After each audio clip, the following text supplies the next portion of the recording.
안녕하세요, 학생부 친구들. 다시 온라인 예배로 만나게 되었습니다. 수련회를 진행하는 가운데 온라인 예배로 전환하게 되어서 안타까운 마음이 있지만 그럼에도 불구하고 하나님의 말씀을 사랑하는 여러분의 삶 가운데 주님께서 주시는 기쁨과 은혜가 항상 넘치기를 주님의 이름으로 축복드리며 오늘 본문을 살펴보겠습니다. 오늘 본문은 사무엘상 13장 8절에서 14절 말씀입니다. 사무엘상 13장 8절에서 14절 말씀입니다. 제가 대표로 봉독하겠습니다. 사울은 사무엘이 정한 기한대로 이레 동안을 기다렸으나 사무엘이 길갈로 오지 아니하매 백성이 사울에게서 흩어지는지라. 사울이 이르되 번제와 화목제물을 이리로 가져오라 하여 번제를 드렸더니 번제 드리기를 마치자 사무엘이 온지라. 사울이 나가 맞으며 문안하매 사무엘이 이르되 왕이 행하신 것이 무엇이냐 하니 사울이 이르되 백성은 내게서 흩어지고 당신은 정한 날 안에 오지 아니하고 블레셋 사람은 믹마스에 모였음을 내가 보았으므로 이에 내가 이르기를 블레셋 사람이 나를 치러 길갈로 내려오겠거늘 내가 여호와께 은혜를 간구하지 못하였다 하고 부득이하여 번제를 드렸나이다 하니라. 사무엘이 사울에게 이르되 왕이 망령되이 행하였도다. 왕이 왕의 하나님 여호와께서 왕에게 내린 명령을 지키지 아니하였도다. 그리하였더라면 여호와께서 이스라엘 위에 왕의 나라를 영원히 세우셨겠거늘 지금은 왕의 나라가 길지 못할 것이라. 여호와께서 왕에게 명령하신 바를 왕이 지키지 아니하였으므로 여호와께서 그의 마음에 맞는 사람을 구하여 여호와께서 그를 그의 백성의 지도자로 삼으셨느니라 하고. 아멘. 안녕하세요 친구들. 수련의 세 번째 날 본문을 가지고 오늘 같이 말씀을 살펴보고자 합니다. 우리는 지난주 금요일 수련회 가운데 이스라엘의 왕으로 부름받는 사울의 이야기를 살펴보았습니다. 그렇게 사울의 이야기를 살펴보다 결국에는 사울은 하나님 앞에 교만한 자가 되어 하나님의 낮추심을 경험하게 될 것이라는 이야기도 언급하였습니다. 오늘 본문은 사울이 하나님 앞에 교만한 자가 되어 하나님의 낮추심을 경험하게 되는 이야기를 다루고 있습니다. 오늘 본문을 통하여서 하나님 앞에 교만한 자는 어떤 사람이며 하나님은 그를 어떻게 다루시는지를 살펴볼 것입니다. 그리고 하나님 앞에서 겸손한 자는 하나님이 어떻게 그를 높이시는지를 살펴보기를 원합니다. 오늘 본문으로 들어가 보겠습니다. 오늘 본문인 13장의 초반부에서는 사울이 이스라엘 왕으로 등극한 지 2년이 지났다라고 언급하고 있습니다. 사울이 이스라엘의 왕으로 등극한 지 2년이 지났습니다. 사무엘을 통하여 하나님의 사람으로 기름 부음 받은 사울은 사무엘을 통하여 하나님의 명령 한 가지를 부탁받게 됩니다. 그것은 이스라엘을 압제하고 있는 블레셋을 무찌르라는 것입니다. 2년 동안 사울은 이스라엘의 왕으로서 하나님의 사람으로서 블레셋과의 전쟁을 수행해야 했습니다. 그러나 그 당시의 상황은 사울이 판단하기에 블레셋과의 전쟁을 하는 것은 무모하게 여겨졌던 것 같습니다. 그래서 사울은 블레셋과의 전쟁을 주저하기도 하였고 어떨 때는 적극적으로 회피하며 도망치는 모습도 보이기도 합니다. 그렇다면 그 당시의 상황이 어떻길래 사울은 이러한 선택을 하게 된 것일까요? 이스라엘의 왕으로 사울이 등극하였지만 아직 이스라엘 영토 곳곳에는 블레셋의 군대가 주둔하고 있었습니다. 그들은 이스라엘을 지속적으로 압박하였고 압제하였고 어떨 때는 약탈하며 그들을 침략하는 모습을 지속적으로 자행해 왔습니다. 더욱이 이스라엘의 왕인 사울이 거하고 있는 기브아 지역에도 블레셋의 군대가 주둔하고 있었습니다. 이렇게 이스라엘 곳곳에 블레셋의 군대가 있는데 아직 전쟁을 할 수 있는 여력이 없는 이스라엘은 사울이 판단하기에 전쟁을 하는 것은 무모하다고 여겨졌던 것은 어쩌면 합리적인 생각이었을 것입니다. 그렇게 사울은 블레셋과의 전쟁을 주저하며 2년의 시간을 보냈습니다. 그러다 한 가지 사건이 발생하게 된 것입니다. 그것은 사울의 아들인 요나단이 기브아에 주둔하고 있는 블레셋의 군대를 공격한 것입니다. 요나단의 공격으로 인하여 이제 블레셋은 이스라엘과의 전면전을 선포합니다. 이때 사울은 생각하게 됩니다. 지금이 하나님의 때가 아닐까. 하나님이 나에게 말씀하신 블레셋을 무찌르라고 하는 순간이 지금이지 않을까. 내가 기름 부음 받으며 사무엘을 통하여 들었던 하나님의 명령, 블레셋을 무찌르라는 것, 이것을 완수하기 전까지 나는 아직 진정한 이스라엘의 왕이 아니다. 그러기에 내가 진정한 이스라엘의 왕이 되기 위해서는 이번 전쟁에서 반드시 승리하여 그들을 이스라엘 영토 밖으로 쫓아내야겠다. 아니 하나님의 명령에 따라서 진멸시켜야겠다라고 하며 당찬 포부를 가지며 블레셋과의 전쟁을 준비하였습니다. 이렇게 전면전을 준비하는 가운데 한 가지 사건이 또 벌어지게 됩니다. 그것은 하나님의 선지자이자 제사장인 사무엘이 약속한 날짜인 7일이 지나도 전쟁을 시작하는 제사를 드리기 위하여 그 전쟁의 장소로 나타나지 않았다는 것입니다. 사울은 점차 초조해지기 시작하였습니다. 밀밭으로 모인 블레셋 사람들의 군대의 모습을 보니 이스라엘 사람들은 점차 사기가 떨어져 가고 하나님의 사람인 사무엘이 전쟁의 그 장소로 나타나지 않으니 이것은 하나님이 원하시는 전쟁이 아닌가라고 생각하며 제사를 드리지 않는 이 모습은 하나님이 뜻하신 바가 아니다라고 생각하며 점차 그 자리를 떠나가거나 그 자리에 남아있을지라도 사기가 떨어지며 우리는 이 전쟁에서 패배할 것이야 라고 하며 낙심하는 모습을 보이게 된 것입니다. 이러한 모습을 지켜보고 있는 사울은 점차 초조해지기 시작하였습니다. 내가 이스라엘의 진정한 왕으로 등극하기 위해서는 이 전쟁을 반드시 승리해야 하는데 하나님이 명령하신 그 명령을 완수하기 위해서는 반드시 이 전쟁을 해야 되는데 왜 하나님의 사람인 사무엘은 오지 않는 거지? 라고 하면 초조한 마음을 감추지 못했던 것 같습니다. 그러다 그의 인내심은 바닥을 드러나게 되고 그가 하나님의 사람이 해야 되는 사무엘에게만 허락된 그 제사를 전쟁을 시작하는 번제의 제사를 자신이 드리게 됩니다. 제사를 마치자마자 사무엘은 기다렸다는 듯이 사울에게 나타납니다. 그리고 그를 책망하기 시작합니다. 당신은 왜 제사를 드린 것입니까? 여기서 잠시 멈춰서서 생각해 보기를 원합니다.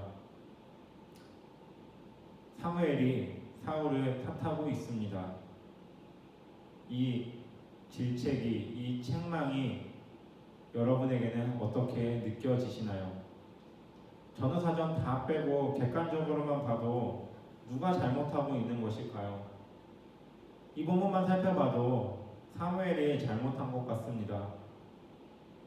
전쟁을 하라라고 이야기하였고 전쟁을 준비해서 진행하고 있는데 전쟁을 시작해야 되는 그 제사를 드려야 될 사람이 시간이 지나도 나타나지 않고 늦게 나타났다는 것입니다.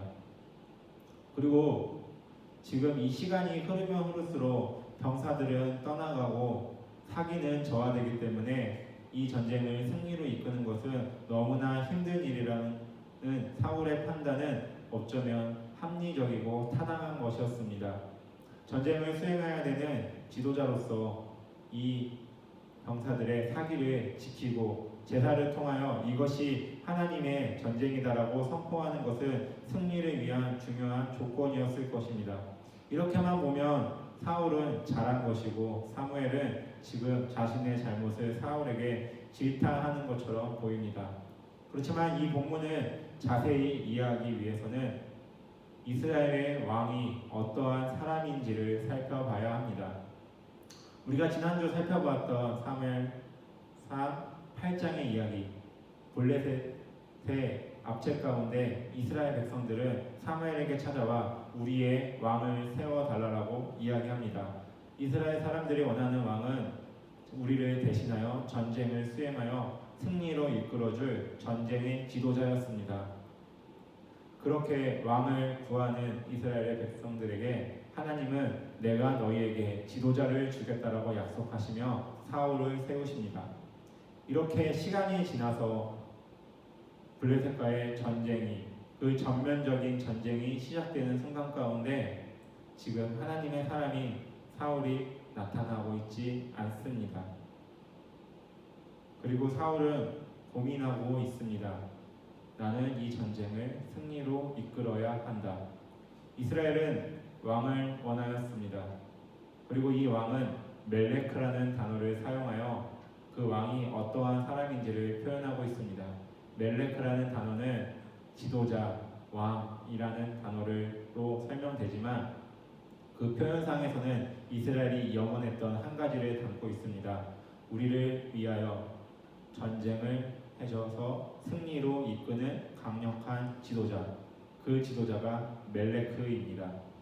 이스라엘은 그 멜레크를 원하며 사울에게 당신이 우리의 멜레크가 되어주세요 라고 요청하고 있습니다. 그리고 그것을 증명해야 될 순간이 찾아온 것입니다. 블레셋과의 전쟁의 순간입니다. 그 전쟁 가운데 이스라엘 사람들의 염원처럼 사울은 승리로 이끌어야 했습니다. 그런데 이 승리를 이끌기 위해서 한 가지 걸림돌이 나타난 것입니다. 그것은 하나님의 선지자인 사무엘이 등장하지 않는 것입니다. 이스라엘이 우리의 왕을 원한다라고 했을 때 하나님은 내가 너희에게 왕, 지도자를 주겠다라고 이야기합니다. 하나님은 이스라엘의 지도자를 이야기하며 멜레크가 아닌 나기드라는 단어를 사용하여 너희의 지도자는 이러한 사람이 될 것이다라고 언급하십니다.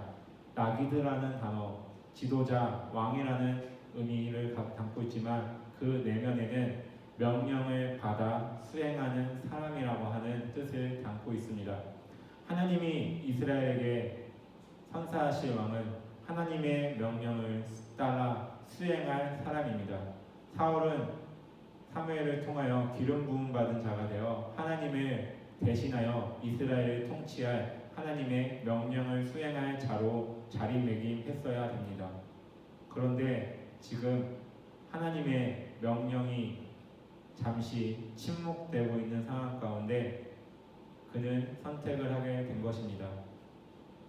내가 이스라엘의 진정한 왕이 되기 위해서는 하나님의 명령을 기다리고 그 명령을 수행하는 자가 아니라 백성들의 염원처럼 내가 전쟁에 나가서 승리로 이끄는 사람이 되었을 때 내가 진정한 이스라엘 왕으로 인정받을 수 있을 것이다. 사울은 지금 그것을 선택한 것입니다. 이스라엘의 왕, 하나님의 사람, 그 사람은 하나님의 명령을 따라 수행하는 사람이 되어야 합니다. 그러나 하나님의 명령이 잠시 멈춰지고 침묵이 이루어질 때 그는 하나님의 명령을 순종하기보다는 세상의 시선, 다른 사람들의 시선을 인식하며 그들이 원하는 왕이 되기를 다짐하며 한 발자국을 거니기 시작합니다. 이것이 하나님이 보시기에 교만한 자라는 것입니다. 하나님의 뜻을 수행하며 하나님의 나라를 만들어가야 될 하나님의 사람이 하나님을 의지하는 것이 아니라 다른 사람을 의식하게 되는 것, 그것이 교만의 첫 걸음이라는 것입니다. 하나님은 사울에게 한 가지를 요구하셨습니다. 블레셋과 싸워서 이겨라. 이 명령에는 한 가지 괄호에 숨겨진 이야기가 있습니다. 그것은 나의 명령에 따라서입니다. 이스라엘 왕은 나기드로서 하나님의 명령을 따라 수행해야 될 사람입니다. 그것이 내가 보기에는 인내의 시간이고 기다림의 시간일지라도 이 기다림의 끝에는 내가 결코 경험하고 싶지 않은 패배가 있고 절망이 있고 수렁이 있는 것처럼 느껴질지라도 하나님은 나의 명령을 기다릴 인내심을 요구하신다는 것입니다. 사울은 이 지점에서 실패하게 된 것입니다. 그러기에 사무엘이 찾아와 사울을 질타하고 있는 것입니다. 너는 하나님의 사람으로서 실패하였다. 이스라엘 사람들이 원하는 왕이 될지는 모를지라도 하나님이 원하는 하나님의 사람은 되지 못할 것이다. 하나님의 명령을 수행하기보다는 하나님의 뜻을 구하기보다는 다른 사람의 시선을 의식하는 사람, 그것이 교만한 사람이고 그것이 하나님이 낮추시는 사람이라는 것입니다. 우리의 이야기로 들어가 보겠습니다. 청소년의 시기에 우리는 하나님의 꿈, 하나님이 주시는 계획, 소위 말하는 비전이라는 것을 꿈꾸며 살아가야 된다고 교회에서 설교 시간에 듣게 됩니다. 그런데 실제로 우리는 나의 비전이, 나의 꿈이 뭔지 모르는 상황 속에 있습니다. 내가 어떻게 해야 되는지 모르겠고 어떻게 살아가야 되는지 모르겠고 하나님은 나에게 뭘 원하는지 모르겠고 하나님의 기나긴 침묵 가운데 이대로 있다가는 허송세월하고 있는 것 같고 이렇게 지나가다가는 다른 사람에게 뒤처질 것 같은 조급한 마음이 생기는 것이 어쩌면 우리의 솔직한 심정일 것입니다. 왜 하나님이 우리의 미래를 책임져 주신다고 하며 이렇게 기나긴 침묵을 우리에게 선사하고 계시는 걸까요? 그것은 하나님이 지켜보고 계시는 것입니다. 이 순간 가운데, 그 초조함 가운데, 그 절박함 가운데 그럼에도 불구하고 나의 명령을 기다리는 겸손한 자로 너희들이 남아줄 수 있느냐? 하나님은 그것을 우리에게 요청하시는 것입니다. 오늘 설교의 제목은 패배할 수 있는 용기입니다. 우리가 이대로 지나가다 보면 우리가 이대로 하나님의 뜻을 구하며 가만히 잠잠히 인내하다 보면 세상의 관점을 보면 패배하는 삶으로 갈 것이 자명합니다. 그렇지만 그것이 하나님의 뜻이라면 우리는 용기 있게 그것을 선택할 수 있어야 됩니다. 왜냐하면 그것이 하나님이 원하시는 겸손한 자의 모습이기 때문입니다. 그런데 실제로 우리는 패배하지 않습니다. 실제로 우리는 그렇게 절망으로 나락으로 떨어지지 않습니다. 왜냐하면 하나님은 겸손한 자를 높이신다라고 말씀하시기 때문입니다. 이것은 단순하게 신앙적인 정신적인 승리가 아니라 세상 가운데 하나님의 나라를 만들어갈 우리를 주님의 사랑으로 기이 사용하신다라고 하는 하나님의 사랑의 말씀입니다. 사랑하는 학생부 친구들, 지금 세상의 시선으로 바라볼 때 우리는 어떠한 모습이, 어떠한 위치에 있나요? 두려우신가요? 내가 뭘 해야 될지 몰라서 막막하신가요? 그렇다면 우리는 기도의 자리로 나아가 주님의 뜻을 구하는 인내의 시간을, 기다림의 시간을 가져야 할 것입니다.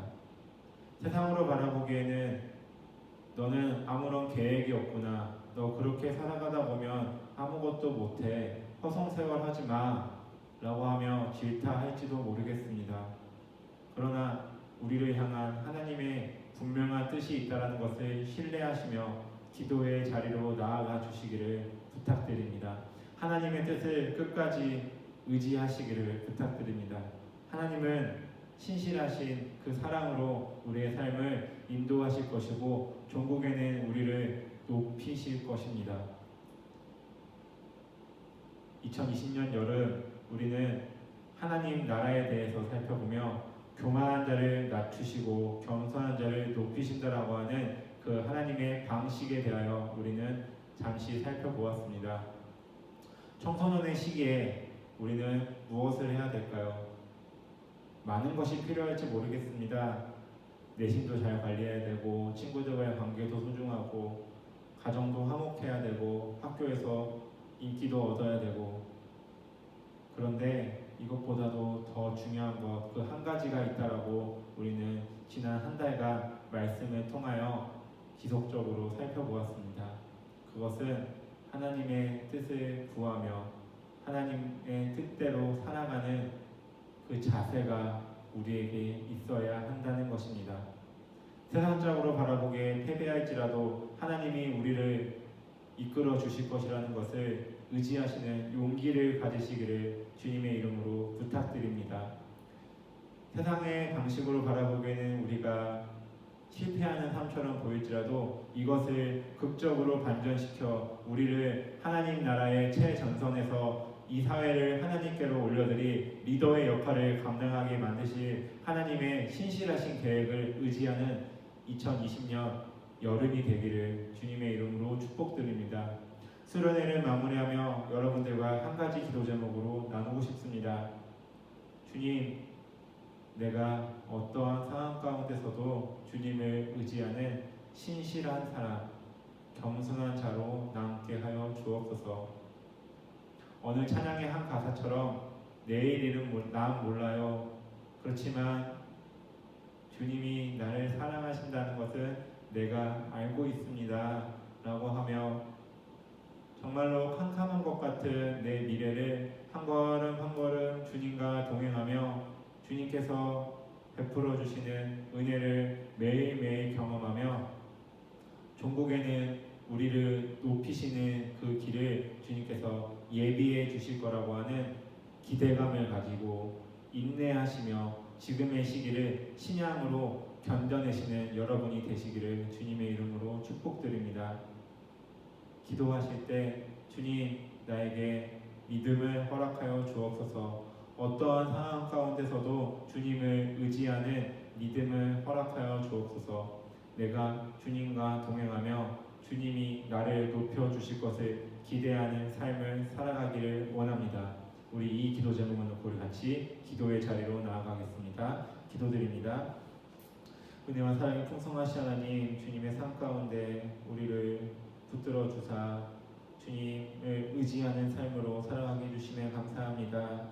주님, 겸손한 자가 주님 앞에서 인내하며 주님의 뜻을 구하는 자라고 말씀하신 그 말씀을 우리가 기억합니다. 주님, 세상의 관점으로 바라보기에 교회를 다니는 것이, 신앙생활을 하는 것이 미련해 보이고 어리석어 보이고 허송세월하는 것처럼 보일지라도 이것이 하나님이 원하시는 것이기에 나는 하나님의 사람으로서 기꺼이 이 시간들을 인내하며 주님의 뜻을 기다리며 기대하며 기도하는 우리 학생부 친구들이 될 수 있도록 주님 붙들어 주옵소서. 2020년 여름 우리의 인생을 변화시킬 주님을 만나는 시간이 될 수 있도록 주여 붙들어 주옵소서. 단순하게 우리의 감정적인 결단으로 끝나는 것이 아니라 우리의 지성이, 우리의 영성이 주님 앞으로 주님 변화될 수 있는 시간이 될 수 있도록 주님 우리의 삶 가운데, 우리의 영혼 가운데 찾아와 주옵소서. 주님, 우리를 인도해 주시기를 간구드립니다. 우리 사랑하는 학생부 친구들 한 명 한 명 미래를 꿈꾸며 주님께서 허락해 주시는 계획을 기도하며 준비하는 친구들 삶 가운데 주님 기쁨을 허락하여 주시고 주님께서 허락해 주시는 평안한 가운데 하루하루를 주님의 보호하심 아래 살아가는 우리 사랑하는 학생부 친구들이 될 수 있도록 주님 붙들어 주옵소서. 우리를 사랑하시는 예수 그리스도의 이름으로